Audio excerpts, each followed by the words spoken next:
대한민국 김영삼 정부.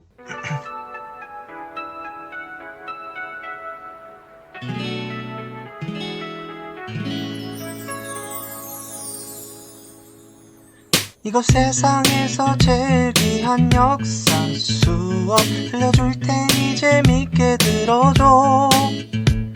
오프닝송이 이제 곧 끝나가니까는 집중한다 나랑 약속해줘요. 이건 세상에서 제일 귀한 역사 수업 들려줄 테니 재밌게 들어줘. 우철쌤의 역사 콘서트. 1992년 12월 14대 대선에서 김영삼과 김대중이 대결을 펼칩니다. 여기에서 김영삼이 14대 대통령으로 당선이 되죠. 이로써 31년 만에 민간 정부가 탄생합니다. 군인 출신이 아닌 사람이 대통령이 되었죠. 김영삼 정부는 부정부패 및 탈세를 방지하는 정책을 펼쳤습니다. 공직자 윤리법을 개정하여 고위공직자는 재산을 공개하도록 했죠. 다음으로 금융실명제를 시행했습니다. 대통령 긴급명령 제16호로 시행을 했는데요. 이 목적은 자금 흐름을 파악하고 공정하게 조세를 징수하고 불법 자금 유통 방지 그리고 금융거래 투명화를 목적으로 삼았습니다. 김영삼 정부 시기의 북한 관련 정책입니다. 1994년 6월 한반도에서 핵 문제가 발생합니다. IAEA 국제원자력기구에서 북한의 핵 사찰을 요구했는데 북한이 이를 거부하면서 한반도에 긴장감이 흐르게 됩니다. 이에 미국은 한국과 팀스프리트 연합훈련을 재개하겠다 했고 이에 따라 북한은 NPT 핵 확산 금지 조약에서 탈퇴하는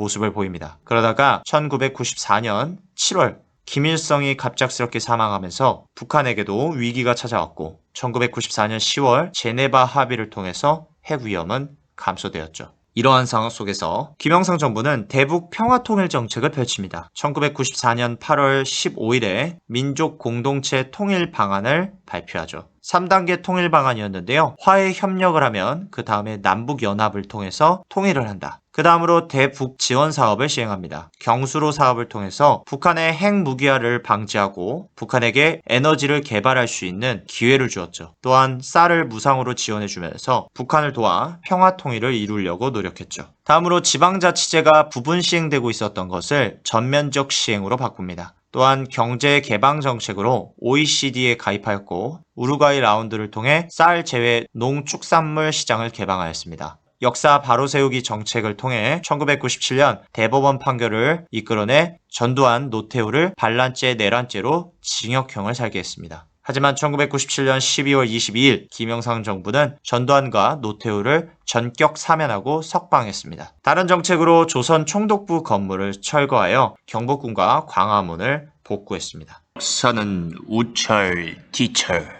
그러다가 1997년 대한민국은 외환 위기를 겪게 됩니다. 당시 대한민국 경제 상황은 금융권 기반이 부실한 상태였습니다. 이것이 지속되면서 대기업들이 망하게 되었고 이에 대기업 밑에 있던 중소기업들이 덩달아 망하기 시작했습니다. 이에 불안함을 감지한 해외 자본, 해외 투자자들은 대한민국에서 이탈하기 시작했죠. 이에 따라 대한민국의 외환 보유 금액이 엄청나게 감소하게 되었고 이에 국가 재정 부도 사태까지 오게 됩니다. 이를 외환 위기, IMF 사태라고 합니다. 김영삼 정부는 이를 해결하기 위해 IMF에 구제금융 지원을 요청합니다. IMF란 국제금융 관련 UN 전문기구인데 여기에서 돈을 빌린다. 구제금융이라고 합니다. 이 구제금융은 정해진 기한 안에 갚아야 되는 것이었습니다. 이때 IMF는 대한민국의 요청을 받아들이는 조건으로 대한민국에게 불리한 여러 조건을 달고 구제금융을 지원해주겠다 했습니다. 이에 대한민국이 서명하였고 이로써 대한민국은 IMF를 통해 돈을 빌리게 되었죠. 이러한 상황 중에 1997년 12월 15대 대선이 시행됩니다. 이 15대 대선에서 김대중은 드디어 15대 대통령으로 당선이 되었죠. 그렇게 1998년 김대중 정부가 시작되었습니다.